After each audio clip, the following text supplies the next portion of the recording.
Performing Arts Center is bringing exciting new entertainment right to campus. And your family may be eligible for free COVID tests. All of that and more right now on SUTV News. Thanks for joining us on SUTV News. I'm Patrick RAMSDALE. And I'm Marley Bowman. The United States government is providing free COVID tests to every household in the country that orders them. There was a shortage of at-home COVID tests earlier this year due to the spike in cases from the Omicron variant. Tests have been available to order since January 19th and will continue to be available for the foreseeable future. The tests are completely free of charge. However, there's a limit of only 4 tests per household. This means for those who have already ordered for their address may no longer be eligible. The tests typically take 7 to 12 days to ship, and you can order your test today at covidtests.gov. Earlier this week, Pennsylvania State System for Higher Education sent out an email to students regarding a new survey. The survey, which was sent out to all 14 PASHE schools, focuses on their students and their experiences on campus. The main purpose is to help with their diversity, equity, and inclusion efforts. The surveys are anonymous and take roughly 20 minutes to complete. In an email statement, Interim President Charles Patterson said, the survey, quote, helps us better understand and measure campus and community inclusivity, and the results will allow us to focus on strengths and opportunities for all students, end quote. Pizza Hut, one of the many dining options on campus, has permanently shut down. Closed since January 18th, Pizza Hut is no longer offered to students and staff as part of their on-campus dining choices at Shippensburg University. Campus dining states Pizza Hut will remain closed until May 6th, which is the last day of the spring semester. There's currently no word from the university's food or administration department on whether they plan to reopen the restaurant in the future or introduce something new entirely. To find out more about dining on campus, visit ship.campusdish.com. As live performances have slowly been returning since the start of the pandemic, Luhrs Performing Arts Center's schedule for the spring semester has plenty to offer students and the community at large. SUTV's Adam Beam gives us a preview of what we can expect. Adam? Luhrs Performing Arts Center has been home to some legendary performances, and this semester is looking to be no different. Kicking things off on Friday, February 11th at 7:30 p.m., Luhrs will be welcoming the Little River Band along with Firefall. The Little River Band was described by Eagles founding member Glenn Frey as, quote, the best singing band in the world, end quote. Switching things up the following night, February 12th, Etta Mae, Sonia White, and Mia Jackson will be delivering some clean comedy as the Southern Fried Chicks in their cage-free comedy tour. On Sunday, February 27th at 2 p.m., Shippensburg will be hosting the 74th Annual Pennsylvania Intercollegiate Band Festival. This event will be free admission for all those who attend. On Friday, March 4th, one of the most successful soul groups of their time, the Stylistics, will be performing some of their top 10 hits like You Are Everything, Betcha Golly Wow, and I'm Stone in Love with You, beginning at 7:30 p.m.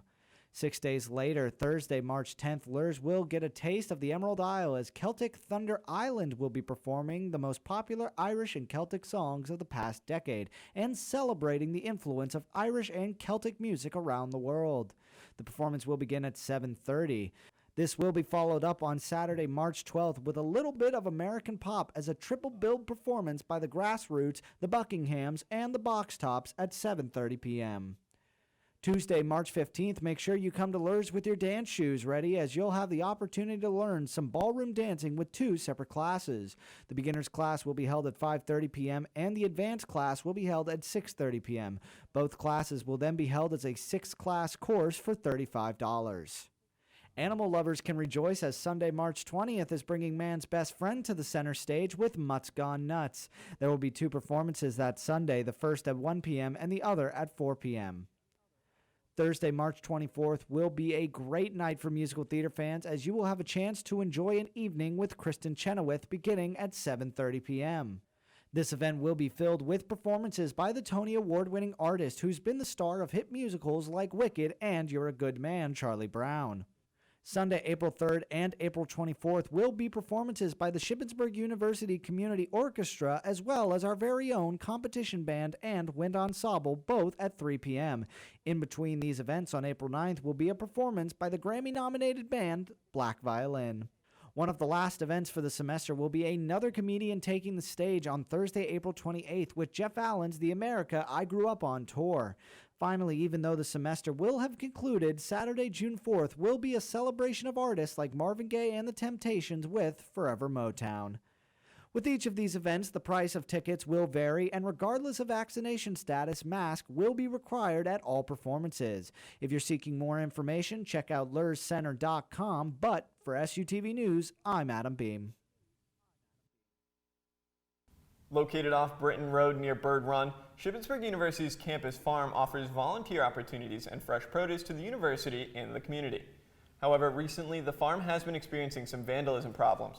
During the last snowstorm, a shovel, a door handle on the supply shed, and a table were all broken. In addition, the greenhouse door was left open overnight, and the cold temperatures caused damage to the produce inside. Because of this, the farm was unable to make their usual delivery to Shippensburg Produce Outreach, according to SUPD Chief Michael Lee. However, the vandalism was not reported to them. To read more about the campus farms and what they do, check out this week's edition of The Slate. When we come back, Roland Hall is opening up a new podcast room. And Shippensburg's Grove College of Business was ranked as one of the best MBA online programs. We have more after this. Recently, the John L. Grove College of Business was ranked among one of the best online MBA programs. With a list that highlighted 326 schools, SHIP was ranked at 117 on the list. As Associate Professor and Director of the MBA program, Dr. William Oberman described, quote, "With the support of our university administration, alumni, and College of Business Advisory Board, we expect the tradition of excellence in graduate business education to grow and strengthen within the years to come," end quote. A long-awaited and pleasant surprise has come to the Communication, Journalism, and Media Department. Room 114 in Roland Hall houses Shippensburg University's very first podcast studio. The studio contains acoustic foam paneling, absorbing sound and giving you a professional recording environment. The studio provides ample space for recording, including 4 seated stations equipped with Rode pod microphones, all containing pop filters. The studio runs off a Rodecaster Pro Mixer, a compact all-in-one unit offering Bluetooth capability and 8 programmable sound effect buttons. The podcast studio's official opening date will be announced via email. If you would like to give blood and save a life, Shippensburg University is hosting a community blood drive sponsored by the Health Sciences Club. The Central Pennsylvania Blood Bank will be on campus next Tuesday in the Cub Multipurpose Room. To schedule your appointment, call 1-800-771-0059 or visit donate.717giveblood.org. All donors will receive a blood donor t-shirt in addition to saving a life. When we come back in world news, the Olympic torch begins its journey to Beijing ahead of the Olympics. And President Biden announces a top ISIS leader is dead. Stay tuned. What's going on in this week's edition of The Slate? Paige Shope has the preview. Coming up this week in The Slate, our Ship Life section will feature a piece on last-minute Valentine's gifts and date ideas for college students, as well as a love advice column. Sports will cover the men's basketball team who's looking to stay in first place in their division. The news section will cover the Black History Month events and programming on campus, as well as a feature on the student trustee position. Finally, the arts and entertainment section will feature an article on a student film shown in the Cub and an article on the New York Times buying Wordle. Don't forget to follow us on Instagram, Facebook, and Twitter at ShipUSlate, and be sure to pick up the next edition of The Slate Tuesdays on newsstands or read anytime at theslateonline.com. What's going on around the world today? SUTV's Cullen Mays has what you need to know.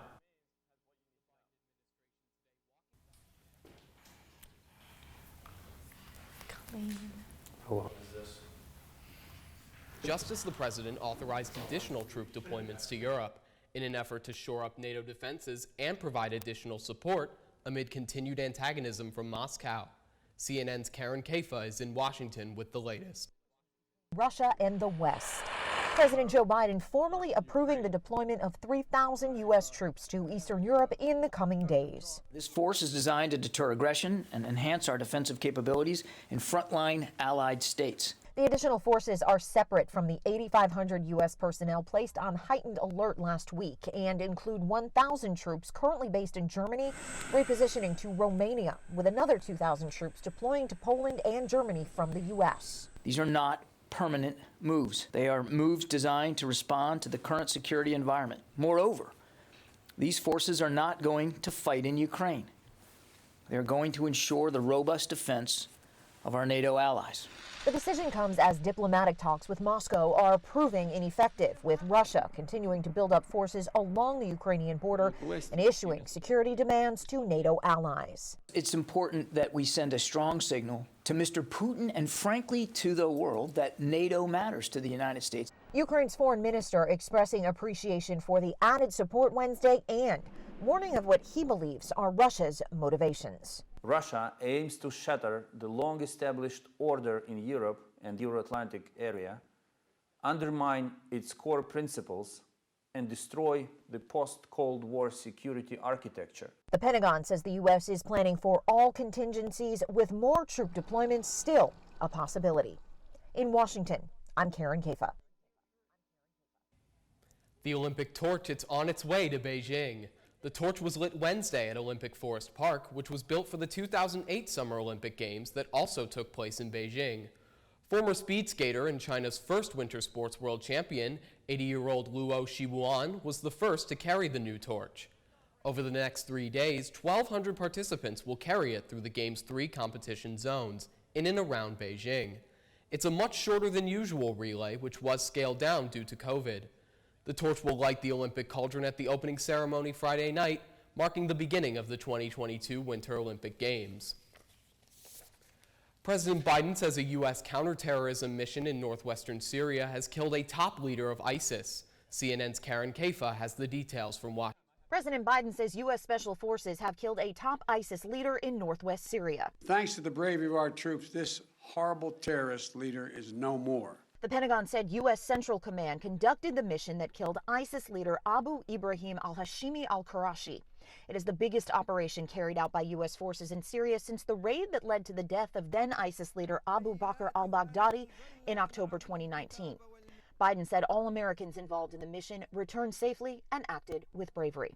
The members of our military are the solid steel backbone of this nation, ready to fly into danger at a moment's notice to keep our country and the American people safe, as well as our allies. Sources on the ground said shelling and explosions preceded an airdrop of U.S. forces shortly after midnight, targeting a house on the border between Turkey and Syria. They say at least 13 people were killed. Biden says al-Qurashi detonated a bomb that killed him and members of his own family, including women and children. In a final act of desperate cowardness, he, with no regard to the lives of his own family or others in the building, he chose to blow himself up. The operation came amid an ISIS resurgence in parts of Syria and Iraq. In Washington, I'm Karen Kafa. More than 80% of Denmark is fully vaccinated. This is just one reason why the country has lifted all of its COVID-19 restrictions. The Danish government says it no longer considers the virus a socially critical sickness. CNN's Scott McLean has more. Loud music, stiff drinks, and close talking. In Denmark, they're partying like it's 2019. After 2 years of on-again, off-again restrictions, mask mandates, and lockdowns, Denmark has officially kissed COVID restrictions goodbye. I am over it. I think everybody is. I'm excited. We've been waiting for this moment for so long. In reality, the pandemic hasn't gone away. In fact, new average daily infections in Denmark are more than 12 times higher than the country's previous peak, and rising. Is now really the best time to do away with the rules? Sure, and of course everybody's asking us that question. But when we're looking at our hospital admission rates day by day, and we see fewer and fewer cases, and we see very few cases in the elderly that are vaccinated, actually admitted to hospital or even dying. And that's just because of vaccination. I have no other good explanation why Denmark is in such a unique place. Denmark has one of the highest vaccination rates on Earth. Late last year, they lifted most restrictions, only to once again batten down the hatches in December, closing schools, mandating masks indoors, and putting curfews on bars and restaurants. Now, virtually all of those restrictions are gone. Is it really the end this time? Well, we hope so, but we promised the citizens of Denmark that we will only have restrictions if they are truly necessary, and we will lift them as soon as we can.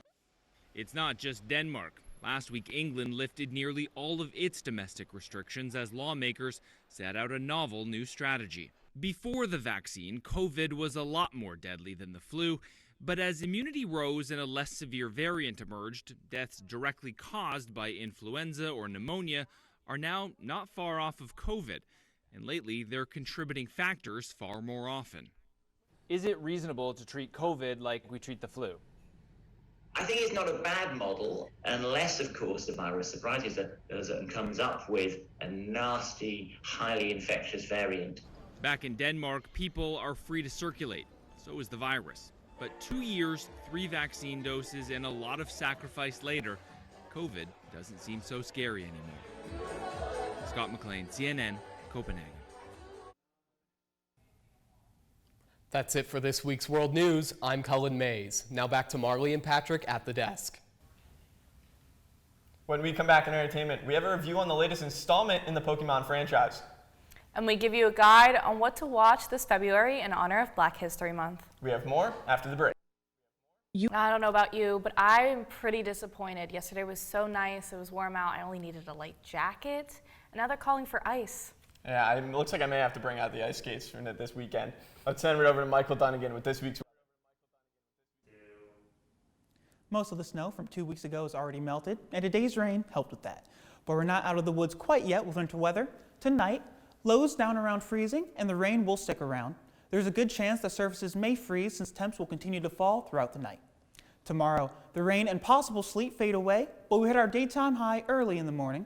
Temps will plunge throughout the afternoon, and roadways and sidewalks may become icy. We're in a winter weather advisory that goes into effect overnight and lasts until midday tomorrow. Looking ahead, Saturday, cold and windy. It will feel like it's down in the teens during the day. Sunday, we begin to thaw out as we get back above freezing and sunny skies return. As we go through the early part of next week, temps will return to above 40 degrees, and the sun will hang around to continue to melt off the remaining snow from a few weeks ago. We end the week even warmer, closing in on 50 degrees. Remember, a winter weather advisory will be in effect by the time we wake up tomorrow. Be safe, be careful, and be sure to give yourself plenty of time to get where you need to go, and keep an eye on your emails in case classes get canceled. That's the weather for this week. I'm Michael Donegan. Now let's go over to Carson, who has this week's entertainment.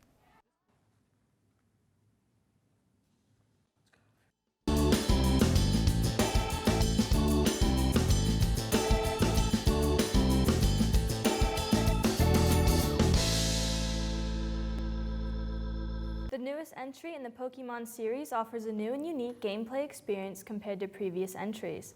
Here's SUTV's Colin Mays with his review of Pokemon Legends Arceus. I've always been a more casual Pokemon fan, so I'm not always eager to pick up the newest games in the series. But after the disappointing Sword and Shield, and me not even bothering with the Diamond and Pearl remakes, the future of the franchise on Nintendo Switch looked bleak. However, from the day that Pokemon Legends Arceus was announced, there was always something about it that intrigued me and said to me, maybe this one will be good. And when I finally got my hands on the game, I was proven right. The game serves as a prequel to Diamond and Pearl, taking place hundreds of years before both games. You are a member of the Galaxy Team Survey Corps and are tasked with studying, catching, and battling wild Pokemon. There's no gyms, very few trainer battles, and definitely no Elite Four. While that premise may seem lackluster for longtime fans of the series, the ways in which developer Game Freak evolves the Pokemon gameplay formula are brilliant. Instead of being a traditional turn-based RPG, Legends Arceus' gameplay is a lot more action-based. The time it takes to switch between battles and exploring the world is almost instant, allowing for a gameplay experience that feels way tighter than previous entries. In fact, you can spend a ton of time ignoring the main quest and just run around the game world catching and battling Pokemon. Speaking of catching, the game heavily rewards you for catching Pokemon and filling out your Pokédex. The Pokédex also serves the purpose of allowing the player to level up, gain access to new items, and catch higher level Pokemon. There are even new creatures that you don't even catch or battle and only serve to make traversing the world and finding secrets much more interesting. The game does have some major shortcomings. For one, the world that you explore is segmented into different areas instead of being one cohesive world. There's nothing inherently wrong with this approach, but the game gives you several open areas to run around in with not enough other things to do. There's plenty of Pokemon to catch and items to collect, but there's not much else woven into the world itself. Also, the game's graphics are nowhere near up to standards with Nintendo's other releases. At its best, it looks like an upscaled PlayStation 2 game, though this mostly applies to the game world itself. Character models are still well done and look leagues better than Sword and Shield. Despite that, Pokemon Legends Arceus is easily the best Pokemon game in terms of pure gameplay. The developers did an amazing job at creating a new formula for Pokemon that feels like it was made with modern standards in mind. There's still some ironing out to do, especially in terms of graphics, but Game Freak has created a strong foundation that I hope they will continue to build off of and improve for future entries. For SUTV Entertainment, I'm Cullen Mays. Ticket sales for Matt Reeves' The Batman, starring Robert Pattinson and Zoe Kravitz, have been announced. The director took to his Twitter to announce that tickets will officially go on sale beginning February 10th. Reeves told us that reporters that The Batman will focus heavily on a crime fiction detective story, as the film will take place in Bruce Wayne's second year of fighting crime. He also noticed that this film is going to take Batman and the plot to a much more personal level. The Batman looks to be one of 2022's massive blockbusters, as it's the first time Batman has gone solo since Christopher Nolan's The Dark Knight Rises in 2012. The Batman will be released in theaters March 4th, 2022, and will be available to stream on HBO Max shortly after.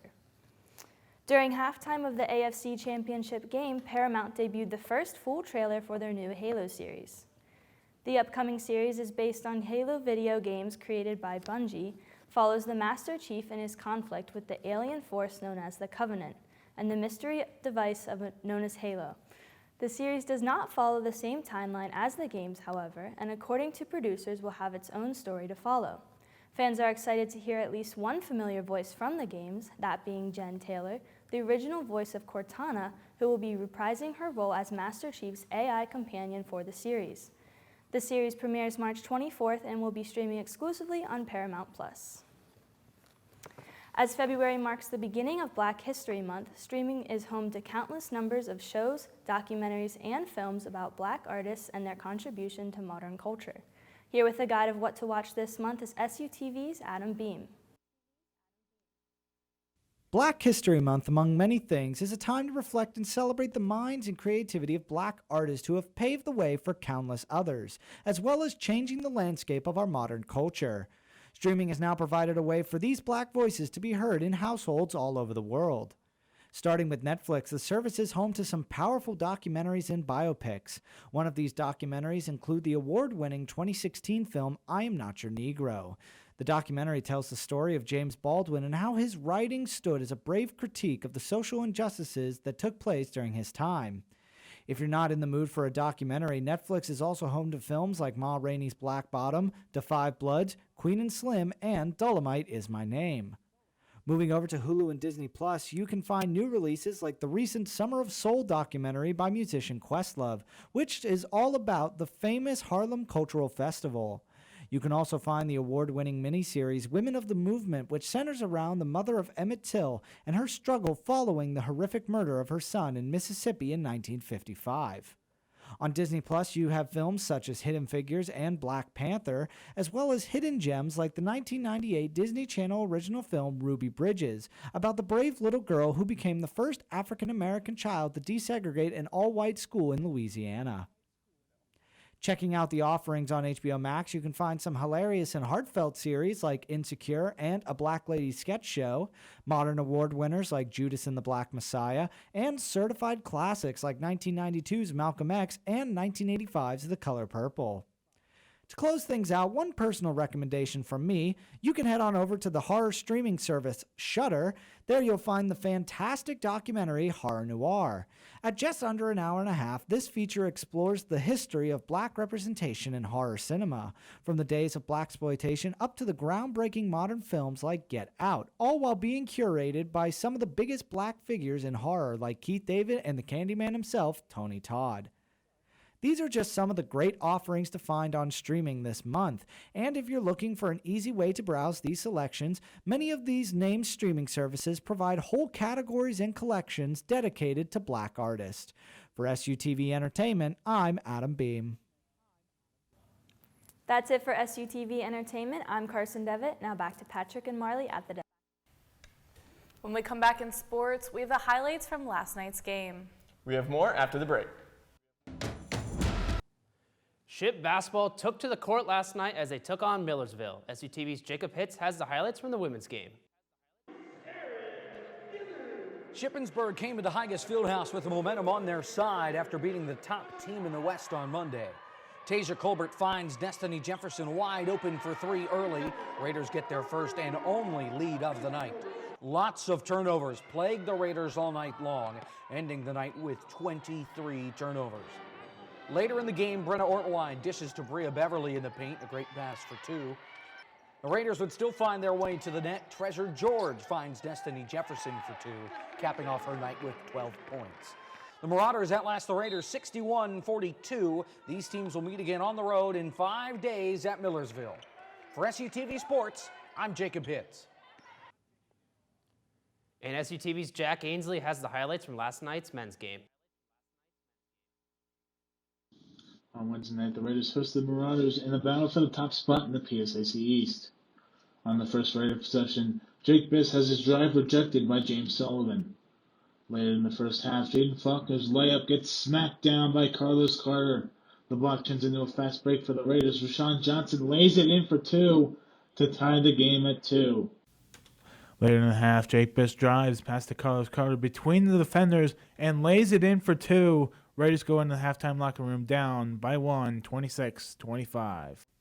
Late in the second half, Nuiso hits a jumper to give the Marauders the lead, 53-51, with 1:09 to go in regulation. Final seconds of regulation, Nuiso misses the jumper. Carter rebounds, takes the ball up the court with only a few seconds left. Tries to put up a shot, but the ball goes off his foot and out of play. The Marauders will take over on possession. The Raiders will fall to the Marauders 53-51. For SUTV Sports, I'm Jack Ainsley. The Raiders return to Higas Fieldhouse on Saturday, both teams facing off against Mansfield. SUTV will have live coverage of both games beginning at 1 p.m. In wrestling, the Raiders hosted the Shippensburg Duels last weekend, featuring ranked opponents Mercyhurst and Gannon. The Raiders failed to score a single point against the Lakers, falling 46-0.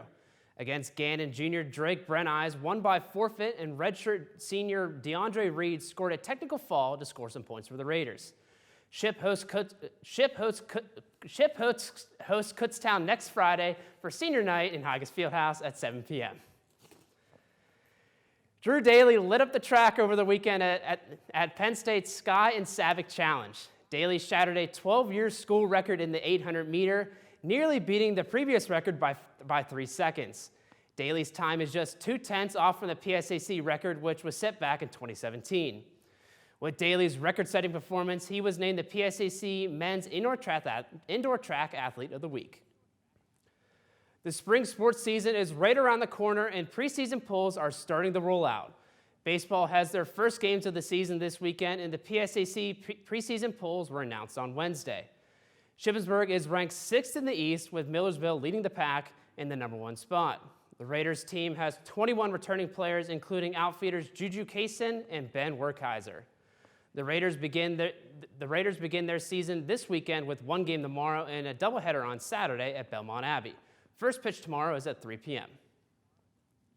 In softball, Shippensburg is 5th in 2022 PSAC East coaches polls. The Raiders are led into this season with 15 returners, including Division II Player of the Year Hannah Marsteller. The Raiders finished their season at 22-18, just shy of a playoff berth. The Raiders start their season February 25th on the road and open their season at home at the end of March.